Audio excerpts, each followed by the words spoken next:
बिस्मिल्लाहिर्रहमानिर्रहीम। हम अपना आज का क्वांटिटेटिव रिसर्च डिज़ाइन का जो लेक्चर 2 है वो स्टार्ट कर रहे हैं। और आज हम बेसिकली जो क्वांटिटेटिव रिसर्च डिज़ाइंस हैं स्पेसिफ़िकली डिफरेंट डिज़ाइन को स्टडी करेंगे। तो यहाँ पे एक ओवरव्यू के तौर पे देख लेते हैं। क्वांटिटेटिव रिसर्च हमने पढ़ा था कि रिसर्च की डेफिनेशन, फिर उसके बाद उसके टाइप्स बेस्ड ऑन कि हम नॉलेज क्यों गेन करना चाहते हैं। तो बेसिक एंड अप्लाइड के बेस पे हमने उसकी कैटेगराइजेशन की थी। फिर मेथड के बेस पे हमने उसकी कैटेगराइजेशन की थी क्वांटिटेटिव और क्वालिटेटिव की। अब क्वांटिटेटिव रिसर्च भी जो है वो दो तरह से जो है वो डिवाइडेड है। एक नॉन इंटरवेंशनल है और एक इंटरवेंशनल है। नॉन इंटरवेंशनल को ऑब्जर्वेशनल स्टडीज़ भी कहते हैं। ये वो टाइप है क्वांटिटेटिव रिसर्च की कि जिसमें जो रिसर्चर होता है वो एज अ ऑब्ज़र्वर नेचुरली जो चीज़ें हो रही होती हैं उसको ऑब्ज़र्व कर रहा होता है, उसमें इंटरवीन नहीं कर रहा होता, उसमें कोई मैनिपुलेशन उसका काम नहीं है। वो किसी भी वेरिएबल को कंट्रोल नहीं करता, वो कहीं पे भी कोई ऐसी इंटरवेंशन या एक्शन नहीं लेता कि जिसकी वजह से नेचुरली एक प्रोसेस अगर हो रहा है तो उसमें कोई चेंज आ जाए। मिसाल के तौर पे एक वोंड हीलिंग है। अब अगर इम्यूनिटी चेक करनी है पेशेंट्स की और कुछ पेशेंट्स को लिया और एक सर्टेन एज ग्रुप के जिनकी कोई कोमॉर्बिड्स भी नहीं है और उनको देखा गया कि नेचुरली वो वुंड जो है वो कैसे हील होता है। तो अब रिसर्चर डेली जो है ना उसकी मेजरमेंट लेगा और डेली उसकी पिक्चर लेगा और डेली जो है ना उसकी कैरेक्टरिस्टिक को नोट करेगा और नॉर्मली जो बॉडी नेचुरल एनवायरनमेंट में जिस तरह वुंड को हील करती है उसको ऑब्ज़र्व करेगा कि एक सेम टाइप का वुंड जो है ना वो कितने दिनों में कितने पेशेंट्स में किस तरीके से हील होता है।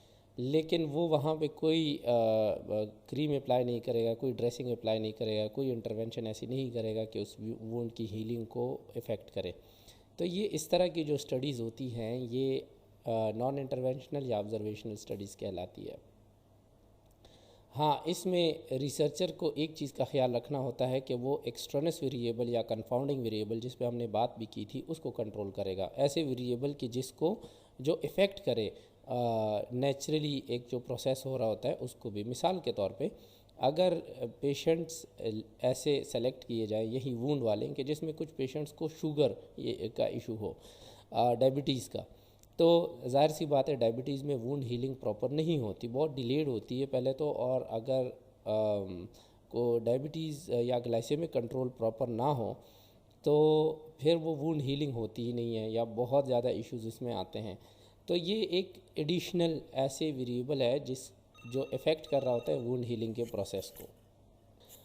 क्योंकि एक्सटर्नल वेरिएबल जब तक कंट्रोल नहीं होगा तब तक एक स्टडी की वैलिडिटी जो है ना वो थ्रेटन होगी, उस स्टडी की वैलिडिटी पे इफ़ेक्ट पड़ेगा और वो स्टडी जो है ना वो उतनी रिलायबल एंड वैलिड नहीं होगी जिसको हम कह सकें कि नेचुरल एक प्रोसेस है और उसको हमने ऑब्ज़र्व किया और इस तरह का इसका मैकेनिज़्म डेवलप हुआ है।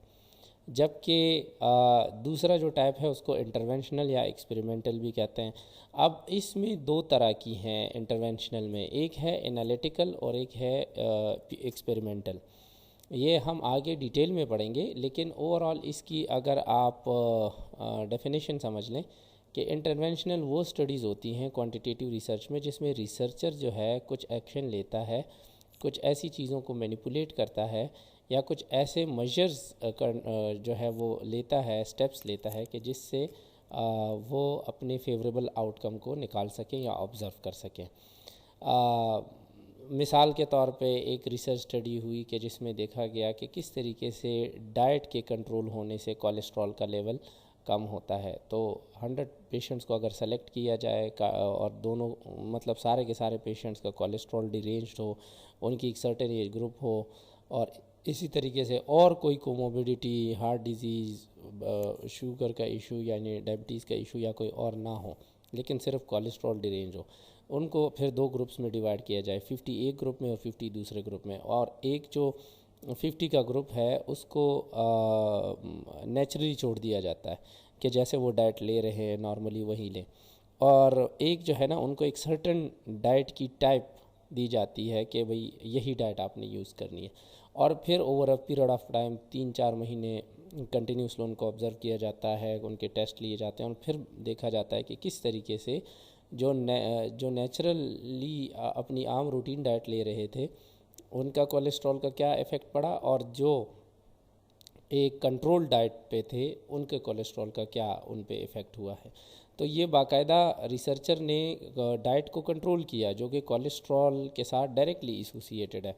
सो ये एक एक्सपेरिमेंट हुआ, ये एक एनालिसिस हुआ कि किस तरीके से एक इंटरवेंशन जो है करने से एक वेरिएबल में चेंज आता है। इसमें दो जो ग्रुप्स हो गए, एक को इंटरवेंशनल ग्रुप कहा जाता है जिसमें डाइट का कंट्रोल था, और एक ग्रुप जो है ना वो कंट्रोल ग्रुप कहलाया जाता है जिसमें कोई एक्सपेरिमेंट या कोई चेंज नहीं होता। उसको एज अ स्टैंडर्ड ग्रुप जो है ना मेजरमेंट के लिए रखा जाता है कि पहले कंडीशन ये थी और नेचुरली हो रही है, और अगर नेचुरली एक प्रोसेस जैसे है वैसे हो रहा है या पुराने तरीके से जिस तरह चल रहा है वैसे हो रहा है, लेकिन एक दूसरा जो हमारा इंटरवेंशनल ग्रुप है उसमें हमने न्यू इंटरवेंशन की है तो वो उसमें ये चेंज आया है, तो वो फिर कंपेयर किया जाता है उन ग्रुप्स को। तो एक ग्रुप को इंटरवेंशन ग्रुप कहा जाता है और एक को कंट्रोल कहा जाता है।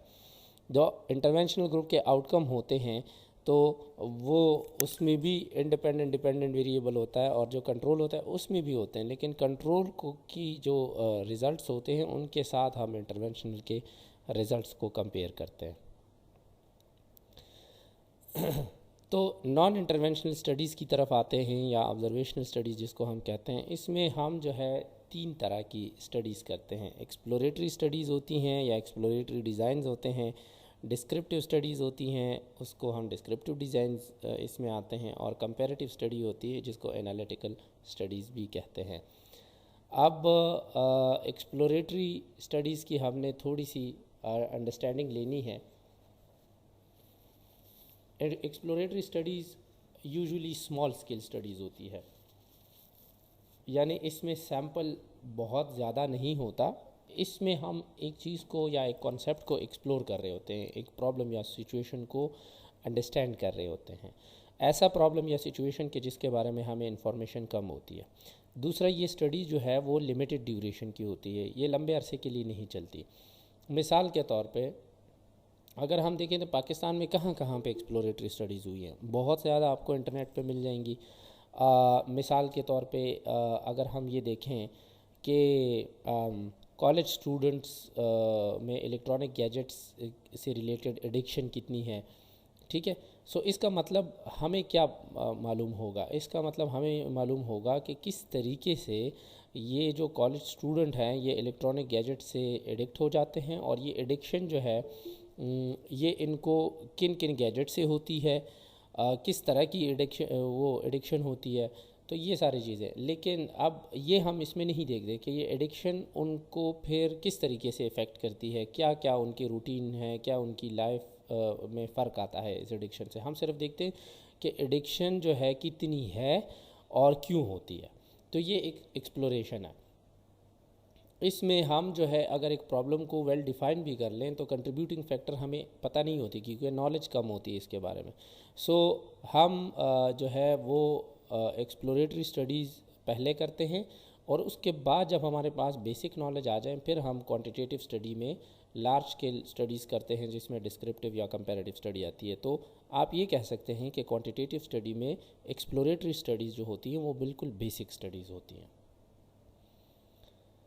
अब डिस्क्रिप्टिव स्टडीज़ की तरफ आते हैं। डिस्क्रिप्टिव स्टडीज़ में हमारे पास जो है वो स्टडीज़ होती हैं कि जिसका मकसद होता है कि किसी भी इवेंट को, सिचुएशन को, फिनोमेना को या कॉन्सेप्ट को हमने डिस्क्राइब करना होता है। एक सिस्टमेटिक तरीके से हम डेटा कलेक्शन करते हैं, और इस डेटा को जब हम एनालाइज करके उसको प्रॉपर्ली प्रेजेंट करते हैं तो हमें उस सिचुएशन की या उस प्रॉब्लम की एक क्लियर पिक्चर नज़र आती है। ये हम स्मॉल स्केल स्टडीज़ पे भी कर सकते हैं और लार्ज स्केल स्टडीज़ भी कर सकते हैं। मतलब ये है कि इसमें हम छोटा सैंपल भी ले सकते हैं depending on the problem and situation, और बड़ा सैंपल भी ले सकते हैं। इसी तरीके से ये स्टडीज़ जो है ना वो कम अरसे के लिए भी हो सकती है और ज़्यादा अरसे के लिए भी हो सकती है। इसमें जो हमारे पास क्वांटिटेटिव रिसर्च डिज़ाइन है, सबसे अच्छा डिज़ाइन जो इसमें आम तौर पे आता है वो है क्रॉस सेक्शनल सर्विस, ठीक है, जो एक फ़िक्स पॉइंट ऑफ टाइम पे आपको एक सिचुएशन की अंडरस्टैंडिंग देती है। मिसाल के तौर पे अगर एक एग्जांपल है कि एक स्टडी करें जिसमें हम देखें कि what is the average reading ability of 5 year old when they first inter kindergarten, मतलब केजी में जब जो बच्चे 5 साल के होते हैं वो इनरोल होते हैं तो उनकी रीडिंग एबिलिटी ऑन एवरेज क्या होती है, या what kind of math activities are used in early childhood programmes. इस तरह के अगर हम मैथ एक्टिविटीज़ को अंडरस्टैंड करें, डिस्क्राइब करें कि क्या क्या उनको कौन से कॉन्सेप्ट्स मैथ्स के सिखाए जाते हैं आमतौर पे डिफरेंट स्कूलों में, चाहे वो गवर्नमेंट हो, प्राइवेट हो, या फिर जो है वो किसी एक यूनिवर्सिटी के साथ एफिलिएटेड एक सिस्टम हो। इसी तरीके से a study to show the employment rate of new college graduates over the past 5 years, पिछले 5 साल में एक ख़ास स्पेसिफिक कॉलेज के जो ग्रेजुएट्स होते हैं उनका एम्प्लॉयमेंट रेट देखें तो इससे हमें परसेंटेज मिलती है, इससे हमें पता चलता है कि कितने स्टूडेंट कौन से सेक्टर में एम्प्लॉयमेंट पे गए हैं, एम्प्लॉयमेंट के हवाले से उनकी सैलरीज़ कितनी हैं, उनकी पोजीशंस कौन कौन से हैं, कितने नंबर ऑफ़ मेल्स थे, कितने फीमेल्स के, कितने लोकल थे, कितने बेर जो है ना वो डिफरेंट जगहों पे जाके, मतलब दूर जाके जो है ना आउट स्टेशन, वहाँ पे वो उनको एम्प्लॉयमेंट मिली है। तो इससे हमें एक सिचुएशन की डिस्क्रिप्शन का आइडिया होता है और एक फ़िक्स पॉइंट ऑफ टाइम पे होता है। जैसे इसमें हमने ओवर पास्ट 5 ईयर्स की बात की, या फिर केजी के हवाले से हमने स्पेसिफ़िक केजी के बच्चों की और 5 साल की उम्र के बच्चों की बात की। तो अब क्रॉस सेक्शनल स्टडीज़, चूँकि इसका नाम आया तो इसको थोड़ी सी डिटेल में अंडरस्टैंड करते हैं। इसका मकसद होता है कि हम एक ख़ास सिचुएशन में एक ख़ास वेरिएबल जिसको हम स्टडी करना चाहते हैं, हमारा वेरिएबल ऑफ इंटरेस्ट जो होता है, उसको एक फ़िक्स पॉइंट ऑफ टाइम पे क्वांटिफाई करें, देखें कि अभी क्या सूरत हाल है। मिसाल के तौर पे हम देखें कि अभी जुलाई का महीना चल रहा है, तो जुलाई के महीने में चूँकि ये मानसून की बारिशें पाकिस्तान में होती हैं, तो जैसे शुरू हो गई तो कितनी कैटास्ट्रॉफीज़ हुई हैं, कितने जो है ना वो सैलाब आए हैं, कितने दरख्त गिर गए हैं, कहाँ कहाँ पे कैजुअल्टीज़ हुई हैं, या फिर कितने लोग जो है ना वो वाटर बॉर्न डिजीज़ की वजह से बीमार हुए हैं, हॉस्पिटल में एडमिट हुए हैं। तो अगर हम सिर्फ जुलाई के महीने में specifically due to environmental condition, disease and health related effects को देखें, तो वो इस तरह के जो सर्वेज़ हमारे पास आते हैं या जो रिज़ल्ट्स हमारे पास आते हैं वो क्रॉस सेक्शनल सर्वेज़ कहलाए जाते हैं। इसमें हम फ़िज़िकल, सोशियो इकोनॉमिक कैरेक्टरिस्टिक भी लोगों की देखते हैं, इसमें हम नॉलेज, एटीट्यूड, बिलीफ और ओपिनियंस भी जज कर रहे होते हैं। कि मिसाल के तौर पे नर्सिस का स्पिरिचुअल गाइडेंस के हवाले से हॉस्पिटल साइट पे मरीज़ों की जो स्पिरिचुअल गाइडेंस है उसके हवाले से क्या नॉलेज, एटीट्यूड एंड बिलीफ था और क्या ओपिनियंस थे, तो ये भी हम रेट कर सकते हैं। इसी तरीके से पॉपुलेशंस के अंदर कोई इवेंट्स हुए होते हैं, या एक सेलेक्टेड सैम्पल किसी भी पॉपुलेशन से उठा लें कि हम ये देखें कि इंटीरियर सिंध में कितने बच्चे मेल नरिश्ड हैं, या दादू के अंदर, या जो एक स्पेसिफ़िक कोई खैरपुर डिस्ट्रिक्ट उठा लिया तो इसके अंदर कितने बच्चे ऐसे हैं जो कि मेल नरिशमेंट की वजह से सफ़र कर रहे हैं। सो मेल नरिशमेंट का क्राइटेरिया होगा जिस पे उन बच्चों को रेट किया जाएगा या उनके कैरेक्टरिस्टिक को मेजर किया जाएगा और इससे हमें पता चलेगा। इसी तरीके से जो मरदमशुमारी होती है, जो सेंसेस होती हैं, वो भी क्रॉस सेक्शनल सर्वेज़ में आती हैं, क्योंकि हम कहते हैं कि मिसाल के तौर पे अब 2023 में जो हुआ है सर्वे, सेंसेस वोटिंग से पहले जो हुए थे, तो उससे पता चला है पाकिस्तान की पॉपुलेशन कितनी है, कितने मेल हैं, कितने फ़ीमेल हैं, कितने जॉब्स पे हैं, कितने जॉब लेस हैं। इसी तरीके से लोगों की फ़ाइनेंशियल स्टेटस, इसी तरीके से एजुकेशन स्टेटस और बहुत सारी चीज़ें पता चलती है। तो ये सारे क्रॉस सेक्शनल में आती हैं, क्योंकि आपको एक फ़िक्स पॉइंट ऑफ टाइम पे जो कंडीशन नज़र आती है और उसकी डिटेल नज़र आती है, डिस्क्रिप्शन नज़र आती है, वो क्रॉस सेक्शनल कहलाई जाती है। या एक और मिसाल जो एंड में स्लाइड पे दिया गया है कि a group of researcher wants to know whether patients with pubertal obesity had a greater risk of breast cancer, वो पेशेंट्स के जिनको प्यूबर्टी की एज में ओबेसिटी होती है, क्या उनका कैंसर का रिस्क बाकियों से कितना कैंसर का रिस्क होता है उनको, ब्रेस्ट कैंसर का। सो ये भी एक एग्जांपल है कि इसमें प्यूबर्टी की एज में जो ओबीस पेशेंट है तो उनके सर्टन मार्कर्स देखे जाते हैं और फिर डिसाइड किया जाता है कि इतना इतना रिस्क है इनको। अब क्रॉस सेक्शनल स्टडीज़ की कुछ एडवांटेजेस भी हैं और कुछ डिसएडवांटेजेस भी हैं। एडवांटेजेस की अगर हम बात करें कि तो ये है कि ये आपको एक फ़िक्स पॉइंट ऑफ टाइम पे डिफरेंट सिचुएशन मतलब डिफरेंट आउटकम्स बता देते। एक स्पेसिफिक सिचुएशन से रिलेटेड एक स्पेसिफिक टाइम में डिफरेंट आउटकम्स का आपको ये डिज़ाइन बता देता है। इसी तरीके से रिसर्चर को ये कंट्रोल हासिल होता है कि वो सब्जेक्ट्स की सिलेक्शन करें। किसको सेलेक्ट करना है, मेल्स को स्पेसिफिकली करना है, फीमेल्स को करना है, या सोशो इकोनॉमिक स्टेटस के हवाले से किसी एक ग्रुप को करना है, या किसी एक ख़ास डिस्ट्रिक्ट के लोगों को करना है, या किसी एक स्पेसिफिक डिजीज़ के हवाले से लोगों को चूज़ करना है। तो ये कंट्रोल जो है ना वो रिसर्चर के पास होता है।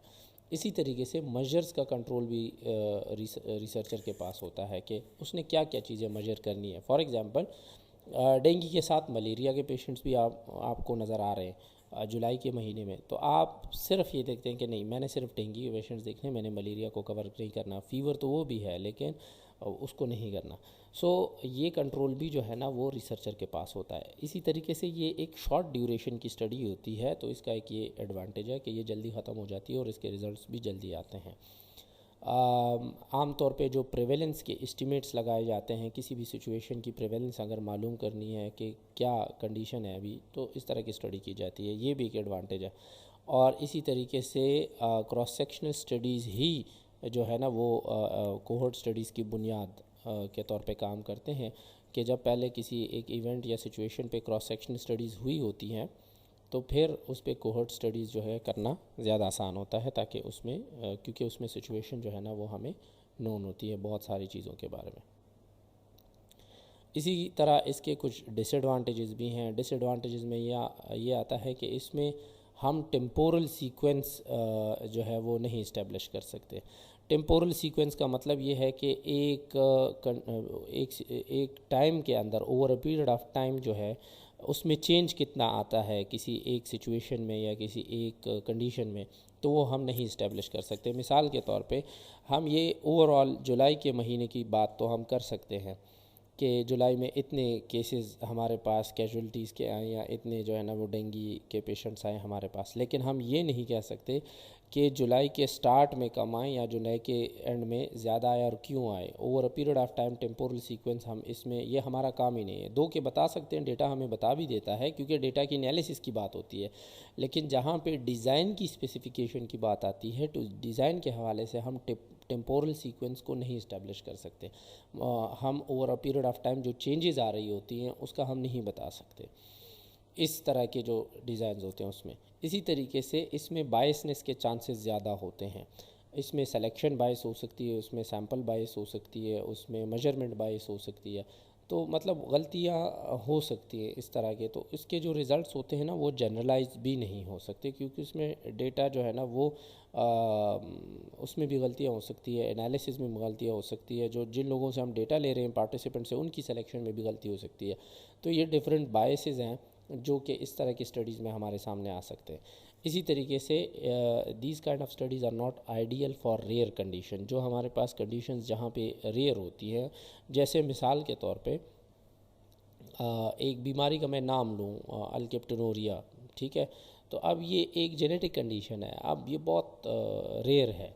तो इस तरह की कंडीशन को स्टडी करने के लिए हम क्रॉस सेक्शनल स्टडीज़ नहीं कर सकते क्योंकि ये प्रेवेलेंस रिलेटेड स्टडीज़ होती है। तो जिस चीज़ का प्रेवेलेंस ज़्यादा होगा उसको अगर हमने स्टडी करना है तो उसके लिए क्रॉस सेक्शनल तो बेस्ट डिज़ाइन है। लेकिन अगर हम रेयर कंडीशंस की बात करें, रेयर सिचुएशन की बात करें, तो फिर हम क्रॉस सेक्शनल स्टडीज़ नहीं कर सकते। And it does not yield incident और ट्रू रिलेटिव रिस्क। मतलब ये है कि इससे हमारे पास जो है वो रिलेटिव रिस्क हम कैलकुलेट नहीं कर सकते। रिलेटिव रिस्क का मतलब ये है कि हम एक तरह की कॉज एंड इफ़ेक्ट को देखें कि अगर फ़लाँ काम होगा तो इतने इतने % चांस है कि ये फ़लाँ चीज़ इससे होगी या इसकी वजह से होगी। तो इस तरह के जो रिज़ल्ट्स हैं वो हम इस स्टडी से, इन क्रॉस सेक्शनल स्टडी से नहीं इस्टेब्लिश कर सकते इसके डेटा से। तो ये इसके डिसएडवांटेजेस हैं। फिर आते हैं नेक्स्ट कोरिलेशनल स्टडीज़। ये भी हमारे पास ऑब्जर्वेशनल स्टडीज़ में एक स्टडी डिज़ाइन है। कोरिलेशनल स्टडीज़ में ये याद रखें, कोरिलेशनल डिज़ाइन जो होता है तो उसके अंदर हम वेरिएबल के दरमियान एक तो रिलेशनशिप या एसोसिएशन देखते हैं, जैसे मिसाल के तौर पे किस तरह x is related to y, या y और x जो दो वेरिएबल हैं ये किस तरह एक दूसरे के साथ रिलेशनशिप में है या एसोसिएशन में है, किस तरीके से y और x एक दूसरे के साथ इंटरेक्ट कर रहे होते हैं।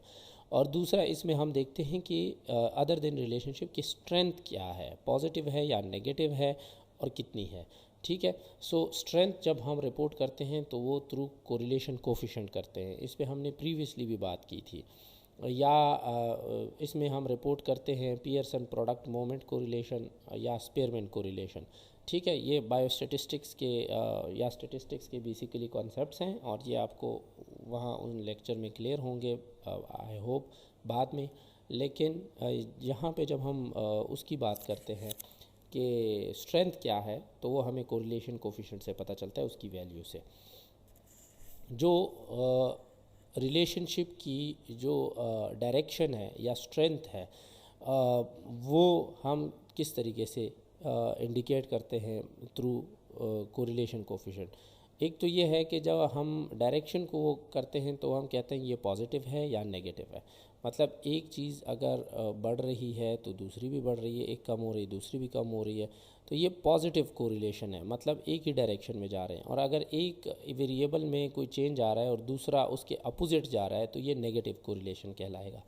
और कोरिलेशन की वैल्यू जो है वो हमारे पास -1 से लेकर +1 तक होती है। ठीक है, सो जिस तरह मैंने प्रोबेबिलिटी की बात की थी तो वो तो 0 to 1 होता है, लेकिन यहाँ पे चूँकि हम नेगेटिव कोरिलेशन भी शो करते हैं तो हम -1 की तरफ जाते हैं। मिसाल के तौर पे अगर मैं कहूँ कि x और y आपस में एक एसोसिएशन में है और इनके दरमियान जो कोरिलेशन कोफिशिएंट है वो है -0.70, तो इसका मतलब ये है कि ये 70% एक दूसरे के अपोजिट हैं। ठीक है, अगर x और y रिलेशनशिप में है तो अगर x में कोई चेंज आएगा तो y उस के साथ उसका चेंज जो है वो अपोजिट डायरेक्शन में होगा और 70% उसका स्ट्रेंथ होगा। तो ये इस तरह की जो स्टडीज़ होती हैं उसको कोरिलेशनल स्टडी कहते हैं।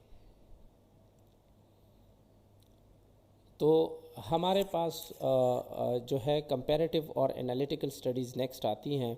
ऑब्जर्वेशनल में भी कंपैरेटिव और एनालिटिकल होती है। बेसिकली ये जो कंपैरेटिव या एनालिटिकल स्टडीज़ होती है इसमें हम कंपैरिजन करते हैं by using a fundamental research strategy. हम जो है इसमें वेरिएबल के दरमियान कंपैरिजन कर रहे होते हैं कि और ये हमें हेल्प करती है कि किस तरीके से एक ग्रुप जो है वो दूसरे ग्रुप से डिफरेंट है। चूँकि हम इसमें कोई इंटरवेंशन नहीं कर रहे होते, नेचुरली ऑब्ज़र्व कर रहे होते हैं, तो इसीलिए ये कंपैरिजन या एनालिटिकल स्टडीज़ कहलाई जाती है नॉन इंटरवेंशनल। अगर हम इसमें कोई मैनिपुलेशन करेंगे तो फिर ये इंटरवेंशनल की तरफ चली जाएगी। सो इसमें क्या है कि डिफरेंसेस जो है वो देखे जाते हैं इंडिपेंडेंट और डिपेंडेंट वेरिएबल के बेस पे। ठीक है, तकरीबन मतलब ये हमारे पास सेम ही चीज़ है जिस तरह की एक्सपेरिमेंटल स्टडी डिज़ाइन की मैंने एग्जांपल दी है, लेकिन इसमें फ़र्क सिर्फ ये है कि इसमें रिसर्चर जो है ना वो इंडिपेंडेंट वेरिएबल को मैनिपुलेट नहीं करता, इंडिपेंडेंट वेरिएबल पे कोई असरअंदाज नहीं होता, वो नेचुरली जैसे हो रहा है उसको ऑब्ज़र्व कर रहे होते हैं। और फिर जो हमारे पास दो ग्रुप्स होते हैं तो उसमें वो कंपेरिजन करता है। मिसाल के तौर पे कि हमारे पास दो ग्रुप्स हैं और दोनों ग्रुप्स जो है ना वो कोलेस्ट्रॉल वाले पेशेंट्स के हैं, और एक ग्रुप ऐसा है कि जिसमें लोग सेडेंट्री लाइफस्टाइल रह रहे हैं, जिसमें लोग जो है ना वो ख़ुद ही चूज़ किया हुआ है, उन्होंने नॉर्मल डाइट ले रहे हैं। और एक ग्रुप ऐसा है कि जिसमें लोग हमारे कहने और हमारे इंटरवेंशनल के बग़ैर ही थोड़ी बहुत फ़िज़िकल एक्टिविटी भी कर रहे हैं और डाइट को भी कंट्रोल कर रहे हैं। अब ये दोनों चीज़ें नेचुरल है, लेकिन हम दोनों ग्रुप्स को इंडिपेंडेंटली ऑब्ज़र्व करें और फिर कंपेयर करें कि किस में कोलेस्ट्रॉल की जो है ना वो कंट्रोल बेहतर होता है।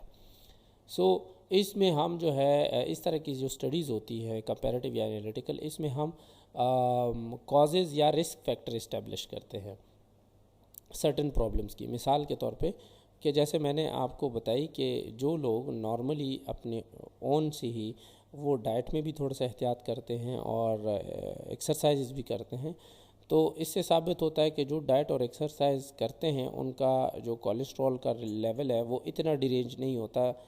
इसका मतलब है वो दोनों चीज़ें जो है ना कोलेस्ट्रॉल के लेवल पे इफ़ेक्ट कर रही होती है। तो द पॉइंट इज़ कि यहाँ पे हम दो ग्रुप्स को लेते हैं, उनको नेचुरली ऑब्ज़र्व करते हैं, उसमें कुछ एक दूसरे से डिफरेंसेस होते हैं लेकिन बुनियादी जो उनके वेरिएबल्स हैं वो सेम ही होते हैं, और फिर उनको हम कंपेयर कर रहे होते हैं।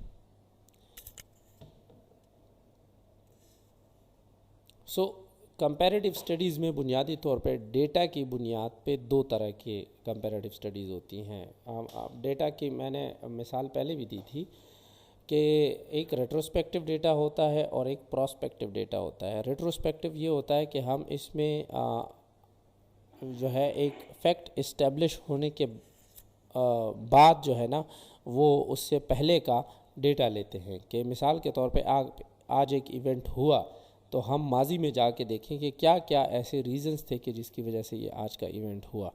तो ये जब हम माजी में जाके पास्ट में जाके जब हम डेटा लेते हैं और उसके बेस पे हम कंपैरिजन इस्टेब्लिश करते हैं या कॉज एंड इफ़ेक्ट का वो फिनोमेना ऑब्ज़र्व करते हैं तो वो रेट्रोस्पेक्टिव वो कहलाया जाता है। जबकि प्रोस्पेक्टिव जो है वो ये होता है कि इसमें हम प्रेजेंट टाइम से लेकर फ्यूचर की तरफ डेटा कलेक्शन करते हैं और उसमें नेचुरली ऑब्ज़र्व करते हैं कि अगर इंडिपेंडेंट वेरिएबल चेंज हो रहा है तो विद टाइम जो है वो डिपेंडेंट वेरिएबल में क्या चेंज आ रहा है। प्रोस्पेक्टिव स्टडीज़ में use an experimental approach whereas retrospective studies would never use this type। ये मैंने लास्ट में भी बात की थी कि प्रोस्पेक्टिव स्टडीज़ जो है वो या जो प्रोस्पेक्टिव अप्रोच होता है वो एक्सपेरिमेंटल में तो हम कर सकते हैं लेकिन एक्सपेरिमेंटल रिसर्च के अंदर हम कभी भी रेट्रोस्पेक्टिव अप्रोच यूज़ नहीं कर सकते। मतलब एक्सपेरिमेंटल स्टडीज़ के अंदर हम पास्ट का डेटा यूज़ नहीं कर सकते, हम विद टाइम नया डेटा ले रहे होते हैं और उसको ऑब्ज़र्व कर रहे होते हैं। जहाँ तक एनालिटिकल स्टडीज़ की टाइप्स की बात है तो उसमें हमारे पास कंपैरेटिव क्रॉस सेक्शनल आती है, कोहर्ट आती है और केस कंट्रोल आती है। तो जैसे मैंने बताया कि स्टार्ट में आप दोबारा रिपीट कर लेता हूँ कि जिस तरह हमने नॉन ऑब्जर्वेशनल में कहा कि एक होती है एक्सप्लोरेटरी स्टडीज़, फिर होती है उसके बाद डिस्क्रिप्टिव स्टडीज़, फिर उसके बाद ये दोनों बिल्कुल बेसिक हैं और ये जो है हमारे पास सिंपल स्टडीज़ हैं, इसमें कंपैरिजन नहीं होती। तो नॉन इंटरवेंशनल या ऑब्जर्वेशनल में जब हमने कंपैरेटिव या एनालिटिकल की बात की तो उसमें कौन से क्वांटिटेटिव स्टडीज़ डिज़ाइन आते हैं वो अब हम पढ़ेंगे। उसमें हमारे पास केस कंट्रोल, कोहर्ट और कंपैरेटिव क्रॉस सेक्शनल स्टडीज़ आती हैं। तो वन बाय वन इसको समझ लेते हैं। अब केस कंट्रोल स्टडीज़ क्या होती हैं, ठीक है। तो केस कंट्रोल स्टडीज़ बुनियादी तौर पे इसमें इन्वेस्टिगेटर जो होता है वो एक ग्रुप को कंपेयर कर रहा होता है दूसरे ग्रुप के साथ। जैसे स्टेटमेंट में लिखा है कि in a case control study the investigator compare one group among whom the problem that we wish to investigate is present and another group called a control or comparison group where the problem is absent in order to find out what factor had contributed to the problem। दो groups होते हैं हमारे पास।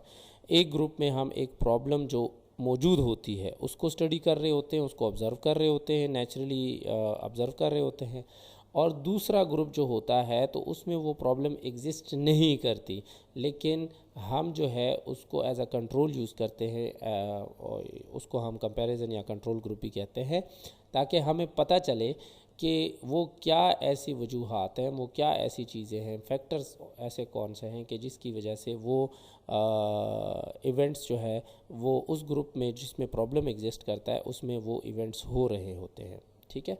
तो इसमें simple दो groups हैं, एक में एक मसला है, एक में नहीं है।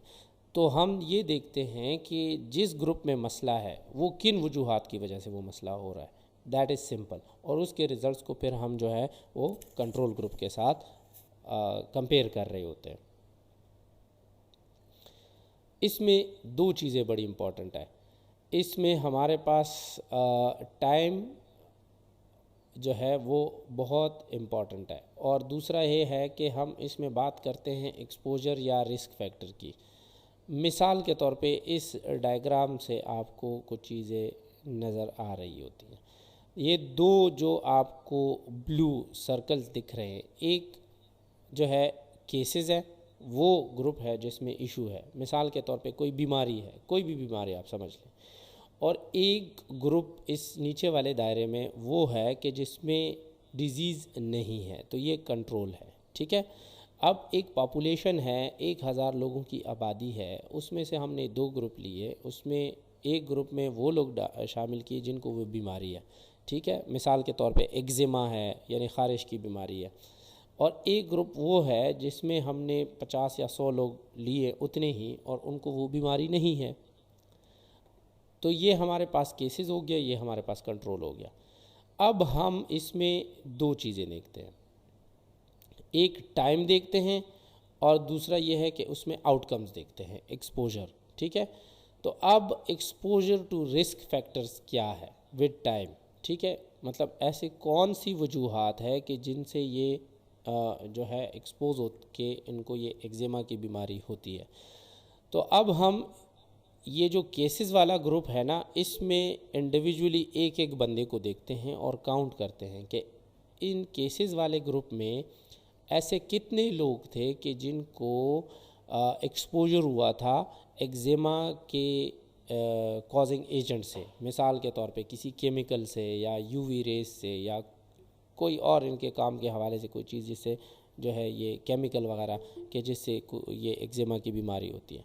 तो अगर एक्सपोजर है, मतलब वो एक्सपोज है, तो वो हम देखते हैं कि कितने केसेस थे जिनको रिस्क फैक्टर से एक्सपोजर था और उनको बीमारी हुई, और इन्हीं केसेस वाले ग्रुप में कितने केसेस थे कि जिनको एक्सपोजर नहीं था और फिर भी इनको बीमारी हुई। ठीक है, तो ये दोनों तरह की चीज़ें उसमें देखते हैं, एक्सपोजर है फिर बीमारी हुई और एक्सपोजर नहीं हुआ फिर भी बीमारी लगी उनको। ठीक है, दूसरा ये है कि हम इसमें देखें कंट्रोल ग्रुप में कि कंट्रोल में कितने ऐसे लोग हैं कि जिनको एक्सपोजर हुआ फिर भी बीमारी नहीं हुई, क्योंकि कंट्रोल में तो वो बीमारी मौजूद ही नहीं है। तो यहाँ पे हम जो है ना वो सिर्फ एक्सपोजिंग फैक्टर की बात करते हैं कि ऐसे कौन से फैक्टर थे कि जिनसे वो एक्सपोज हुए लेकिन उनको वो बीमारी नहीं हुई, और ऐसे कितने लोग थे कि जिनको एक्सपोजर भी नहीं हुआ और बीमार भी नहीं हुए। तो ये चारों के चार चीज़ें हम जो है केस कंट्रोल स्टडीज़ में देखते हैं। ठीक है, अच्छा, अब केस कंट्रोल स्टडीज़ की कैरेक्टरिस्टिक को हम वो समझ लेते हैं कि जो पॉपुलेशन है ऑन रिस्क, डिज़ीज़ के रिस्क पे जो पॉपुलेशन है वो शायद हमारे पास वेल डिफाइंड ना हो। ठीक है, हमें पता ना हो और हम जो है सिलेक्शन कर लें ऐसे लोगों की जो रिस्क पे ना हो और उनको जो है डिज़ीज़ वाले ग्रुप में डाल लें, और वो लोग जो रिस्क पे हैं और उनको जो है हम कंट्रोल ग्रुप में डालें। तो ये एक तो हमारे पास ये इशू है कि इसमें पॉपुलेशन एट रिस्क में भी अनडिफाइंड, प्रॉपर्ली डिफाइंड ना हो। दूसरा ये है कि cases selected by investigator from available pool, कि जो हमारे पास पॉपुलेशन है उससे जो हमने केसेस चूज़ किए हैं, तो एक तो वहाँ वो हमें इजीली मिल जाते हैं। ठीक है, इन्वेस्टिगेटर उसको चूज़ कर लेता है। Control selected by investigator to resemble cases, इसी तरीके से जो हम कंट्रोल चूज़ करते हैं तो वो हम किसी सर्टेन कैरेक्टरिस्टिक की बुनियाद पे करते हैं। मतलब बेस लाइन कैरेक्टरिस्टिक सबके एक जैसे हो गए। जैसे मैंने आपको कहा कि किसी एक गांव जहाँ पे सिमिलर तरह के लोग रहते हैं जिनका काम काज एक ही तरह का होता है, जैसे एग्रीकल्चर से सारे लोग एसोसिएटेड है, तो उसमें 2 ग्रुप ले लिए और दोनों ग्रुप में लोग जो है ना एग्रीकल्चर से एसोसिएटेड है, तो उनका बेस लाइन कैरेक्टरिस्टिक एक जैसा है। इसी तरीके से एक्सपोजर जो हम मेजर करते हैं, इसी तरीके से उन मेजरमेंट को जो हम रिकन्स्ट्रक्ट कर रहे होते हैं उसका दोबारा उसको चेंज कर रहे होते हैं या उसमें से ऑब्जर्वेशन कर रहे होते हैं, तो और इसके साथ साथ जो हम डेटा ले रहे होते हैं over a period of time, control में भी हो सकता है किसी को डिजीज़ हो जाए तो वो तो फिर कंट्रोल ग्रुप का पार्ट नहीं रह सकता। तो किस तरीके से हमने उसका डेटा लेना है और इसको रिकलेक्ट करना है, ये सारी चीज़ें केस कंट्रोल स्टडी में हैंडल की जाती है। उसका एक ये भी कैरेक्टरिस्टिक है कि इस तरह के केसेस भी हम जो है वो केस कंट्रोल स्टडीज़ में देखते हैं। हाँ, इसका एक ये इशू भी है कि इसमें हमारे पास जो है रिस्क या incidence of disease can not be measured directly. हम ये नहीं कह सकते कि भाई ये अभी हुआ है या पहले का हुआ था। हो सकता है इसमें बायस हुआ हो सकता है at the time of selection हमारे पास, जैसे पहला पॉइंट ये है कि पॉपुलेशन जो रिस्क पे थी या जिनको डिजीज़ थी वो प्रॉपरली वेल डिफाइंड नहीं थी, डायग्नोज नहीं थी और हमें बाद में पता चला। तो इसमें हम इंसिडेंस ऑफ डिजीज़ जो है वो डायरेक्टली मेजर नहीं कर सकते। तो जहाँ तक वो तो कैरेक्टरिस्टिक थे उसके, ठीक है। अब एडवांटेज डिसएडवांटेज की बात कर लेते हैं। तो केस कंट्रोल्स हम जो है रेयर कंडीशन में भी कर सकते हैं। रेयर कंडीशन के आउटकम्स को अक्सर हम जो है वो केस कंट्रोल स्टडीज़ के थ्रू देखते हैं। इसी तरीके से ये शॉर्ट ड्यूरेशन की स्टडीज़ होती है, इनएक्सपेंसिव होती है, इस पर कॉस्ट ज़्यादा नहीं आती क्योंकि इसमें हम कोई इंटरवेंशन नहीं कर रहे होते, इसमें हम सिर्फ ऑब्जर्वेशन कर रहे होते हैं। इसी तरीके से सैम्पल साइज़ इसमें रिलेटिवली हमारे पास छोटे साइज़ का होता है। पॉपुलेशन चाहे जितनी भी हो, तो इससे हम जब सैम्पल चूज़ करते हैं तो वो छोटे साइज़ का ही कर रहे होते हैं। और ये इस तरह की स्टडीज़ जो है वो रिस्क की अप्रॉक्सीमेशन बता सकती है हमें। मतलब इससे जो हमारे पास रिज़ल्ट आता है तो हम एक एस्टिमेशन लगा सकते हैं कि अगर तो फला एजेंट से, किसी बीमारी के कॉजिंग एजेंट से एक्सपोजर है तो इतने % रिस्क है कि लोगों को ये बीमारी हो जाए, और अगर तो एक्सपोजर नहीं है तो इतना % चांस है कि ये बीमारी नहीं होगी। तो ये अप्रॉक्सीमेशन जो है ना वो हम इसके ज़रिए निकाल सकते हैं। ये इसके एडवांटेजेस हैं। जहाँ तक डिसएडवांटेजेस की बात है तो उसमें हमारे पास आता है कि इसमें हम सिर्फ एक आउटकम देख रहे होते हैं, एक वेरिएबल को फोकस करके जो है ना वो उसका आउटकम देख रहे होते हैं कि डिज़ीज़ है तो एक्सपोजर हुआ है तो डिज़ीज़ हुई है, या एक्सपोजर नहीं हुआ तो डिज़ीज़ हुई है, या एक्सपोजर हुआ भी है तो डिज़ीज़ नहीं हुई, या एक्सपोजर नहीं हुआ और डिज़ीज़ नहीं हुई। तो ये मिसाल के तौर पे हम सिर्फ डिज़ीज़ से ही हम फोकस होके देख रहे होते हैं कि आउटकम क्या आएगा, तो एक आउटकम पे फोकस कर रहे होते, मल्टीपल आउटकम इसमें हम नहीं देख सकते। दूसरा ये है कि मैंने आपको जैसे बताया कि पॉपुलेशन प्रॉपरली जो रिस्क पे होती है वो प्रॉपरली डिफाइंड नहीं होती समटाइम्स हमारे पास, तो इसमें बायसनेस आ सकता है, सिलेक्शन बायस भी आ सकता है, मेजरमेंट बायस भी आ सकता है और सर्वाइवर बायस भी आ सकता है। बायस का पूरा हम एक लेक्चर लेंगे तो वो तब आपको बहुत अच्छे से क्लियर होगा। इसी तरीके से ये स्टडीज़ भी टेम्पोरल सीक्वेंस को इस्टेब्लिश नहीं कर सकती, और अब पीरियड ऑफ टाइम क्या चेंजेस हो रही हैं वो हम इन स्टडीज़ से नहीं बता सकते, ठीक है। और इसके ज़रिए हम एब्सोल्यूट रिस्क नहीं बता सकते, ठीक है। अप्रॉक्सीमेट तो बता सकते हैं कि इतने % हो, प्रोबेबिलिटी है, चांस है कि हो जाए, लेकिन हम ये नहीं कह सकते कि अगर किसी को टीबी का वायरस से एक्सपोजर हुआ है तो उसको लाजमी है कि टीबी होगी।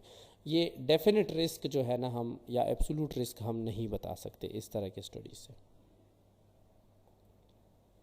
इसने नहीं देखा समझ जाओ वो गया, क्योंकि ये बड़ी जो है वो टफ़ डिज़ाइन है, ये याद भी नहीं रहते, और ख़ास तौर पे जो फर्स्ट टाइम स्टडी कर रहे होते हैं।